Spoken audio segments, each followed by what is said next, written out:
Give thanks to Allah for the moon and the stars.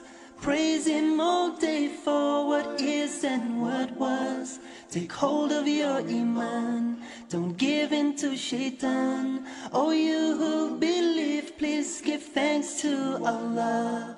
Allahu Ghafoor, Allahu Rahim, Allahu yuhibbul muhsinin. هو خالقنا ورازقنا وهو على كل شيء قدير. Allah is Ghafoor, Allah is Rahim, Allah is the one who loves the muhsinin. He is our creator, He is our sustainer, and He is the one who has power over all. Give thanks to Allah for the moon and the stars. Before I became a Muslim, I think I was just for all intents and purposes, I was just a normal teenager, I suppose. I went out with friends and just did normal teenage stuff. I think I liked Britpop, I went to concerts, went to the big day out. You know, I went to high school. I was really just a very normal person, and it wasn't until I got to university that I decided that I wanted to be a Muslim.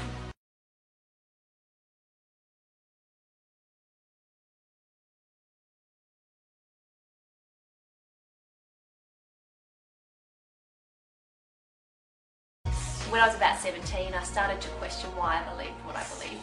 Did I believe what I did just because I'd been raised to believe it, or because I thought it was true? So I decided that I wanted to look into other religions. I actually had as my New Year's resolution that I wanted to look into Judaism and that sort of thing. I had no interest at all in becoming Muslim. When I read about what Islam said about itself, I realised it was actually very different to what I thought. It was actually very peaceful, very egalitarian, strong emphasis on equal treatment of women, strong stance on social justice. I thought it was very intellectual religion, yet it was also very spiritual, and that really appealed to me as well. And so after a couple of years of actually looking into it and taking it seriously, it was when I was 19 that I realised this is actually something that I really believe in. Give thanks to Allah for the moon and the stars. Praise Him all day for what is and what was. Take hold of your iman, don't give in to shaitan. Oh, you who believe, please give thanks to Allah. Daily life hasn't changed at all, and in other ways it's changed quite profoundly, I think. The main difference would probably be that I pray 5 times a day now. I perform the ritualistic prayer 5 times a day. So the first prayer is before sunrise, and then they're scattered out throughout the day. So that's changed. But I still feel, and obviously I wear the headscarf now, which I didn't do before I was Muslim. In other ways, I don't feel like I've changed a lot. I'm still the same person. I still crack the same stupid jokes, and I still like the same sort of things. And I've still got a lot of the same cool friends I had before, and some cool new friends that I've made since becoming Muslim, some of whom are Muslim and some aren't. I am a Muslim, Islam my deen, Allah my Lord, His word Quran, Muhammad Prophet, praise be upon. I'm a Muslim. We live in a society where women are constantly objectified. How many times do we turn on the TV or drive past a billboard where a half-naked woman is being used to sell spaghetti or toothbrushes or carpet or whatever?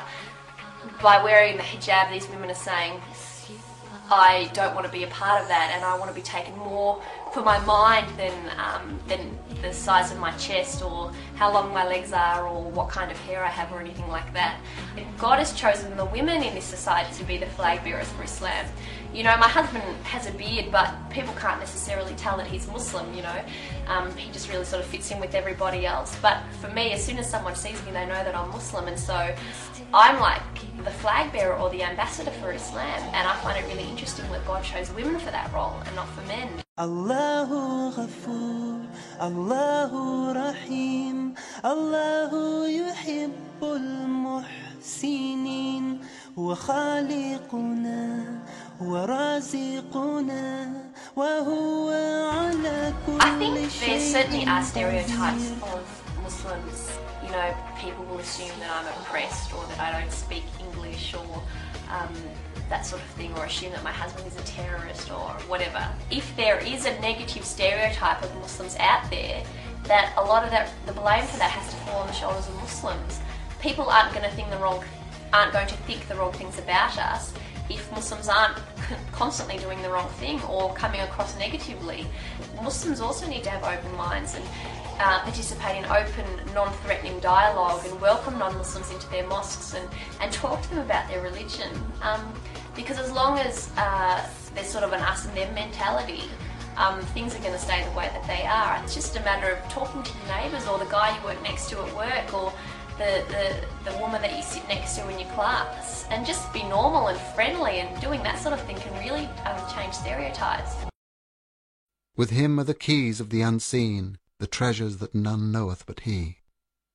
He knoweth whatever there is on the earth and in the sea. Not a leaf doth fall but with his knowledge.